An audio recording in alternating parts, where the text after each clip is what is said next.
Today, we're going to be covering Speech 2, Helping Others in Character Building by Booker T. Washington. There are a few essential things in an institution of this kind that I think it is well for you to keep ever before you. This institution does not exist for your education alone. It does not exist for your comfort and happiness altogether.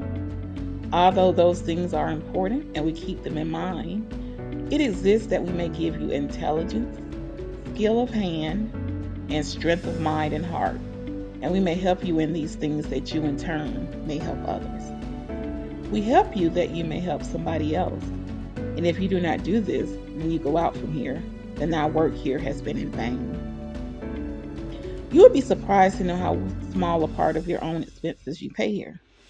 You pay but little, and by reason of that fact, it follows that as trustees of the funds that we are giving to this institution, we have no right to keep an individual here who we do not think is going to be able to go out and help somebody else.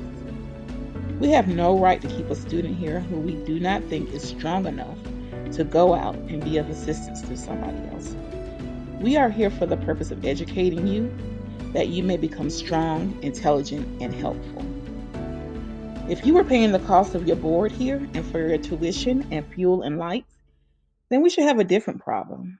But so long as it is true that you pay so small a portion of your expenses as you do, we must keep in view that the fact we have no right to keep a student here, no matter how much we may sympathize with him or her, unless that student is going to be able to do somebody else some good. Every young man and every young woman should feel that he or she is here on trust, that every day here is a sacred day. That is a day that belongs to the race. Our graduates and the majority of the students that have gone out from here have ever had an unselfish spirit and have been willing to go out and work at first for small salaries and in uncomfortable places where in a large degree conditions have been discouraging and desolate. We believe that kind of spirit will continue to exist in this institution, and that we shall continue to have students who will go out from here to make other persons strong and useful.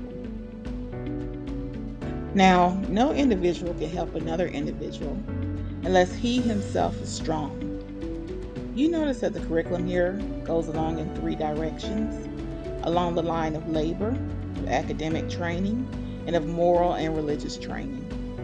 We expect those who are here to keep strong and to make themselves efficient in these 3 directions, in each of which you are learn to be leaders. Some people are able to do a thing when they are directed to do it, but people of that kind are not worth very much. There are people in the world who never think, who never map out anything for themselves, who have to wait to be told what to do. People of that kind are not worth anything. They really ought to pay rent for the air they breathe, for they only vitiate it. Now, we do not want such people as those here. We want people here who are going to think, people who are going to prepare themselves.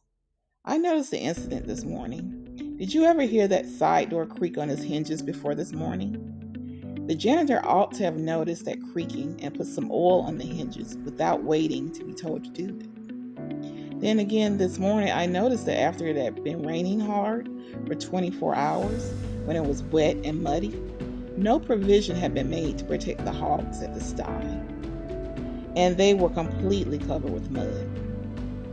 Now, the person who had charge of the sty should have not waited for someone to tell him to go down there and put some straw in for bedding and put boards over the sty to keep the animals dry.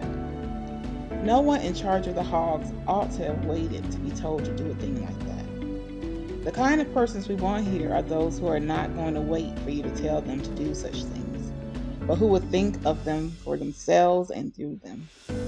If we cannot turn out a man here who is capable of taking care of a pigsty, how can we expect him to take care of affairs of state? Then again, some of you are expected to take care of the roads. I should have liked to have seen boys this morning so much interested in working on the roads that they would have put sawdust down for this building to the gate. I would have liked to see them put down some boards and arrange for the water to drain off. We want such fellows as those here.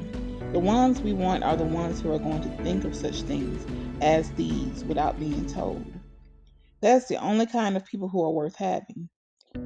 Those who have to wait to have somebody else put ideas into their minds are not worth much of anything. And to be plain with you, we cannot have such people here. We want you to be thinkers, to be leaders.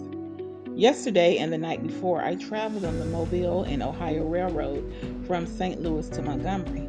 And there was a young man on the same train who was not more than 20 years old, I believe, who recently had been appointed a special freight agent of the road. All his conversation was about freight. He talked freight to me and to everybody else. He would ask this man and that man if they had any freight, and if so, he would tell them that they must have it shipped over the Mobile and Ohio Railroad. Now that man would be general freight agent of that road someday. He may be president of the road. But suppose he had sat down and gone to sleep, and had waited for someone to come to him to inquire the best way to ship freight. Do you suppose he would ever have secured any freight to ship? Begin to think. If you cannot learn to think why, you will be of no use to yourself or anybody else. Every once in a while, about every 3 months, we have to go through the process of weeding out among the students. We're going to make that weeding out process more strict this year than ever before. We are compelled to get rid of every student here who is weak in mind, weak in morals, or weak in industry. We cannot keep a student here unless he counts for one. You must count one yourself. You eat for one, you drink for one, and you sleep for one. And so you will have to count for one if you're going to stay here. I want you to go out into the world, not to have an easy time, but to make sacrifices and to help somebody else. There are those who need your help and your sacrifice. You may be called upon to sacrifice a great deal. You may have to work for small salaries.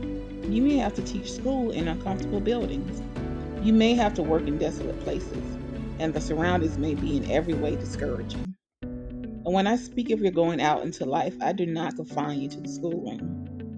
I believe that those who go out and become farmers and leaders in other directions, as well as teachers, are to succeed. The most interesting thing connected with this institution is the magnificent record that our graduates are making.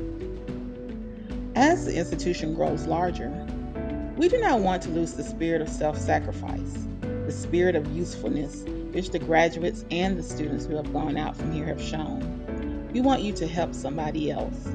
We want you to not to think of yourselves alone. The more you do to make somebody else happy, the more happiness you will receive in turn. If you want to be happy, if you want to live a contented life, if you want to live a life of genuine pleasure, do something for somebody else.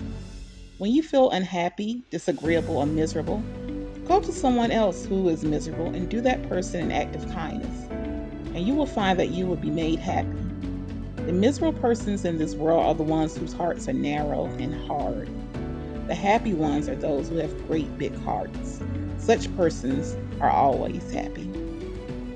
Thank you for joining me again for the reading of speech number 2, Helping Others in Character Building by Booker T. Washington. Next time, we'll read speech number 3, Some of the Rocks of Head.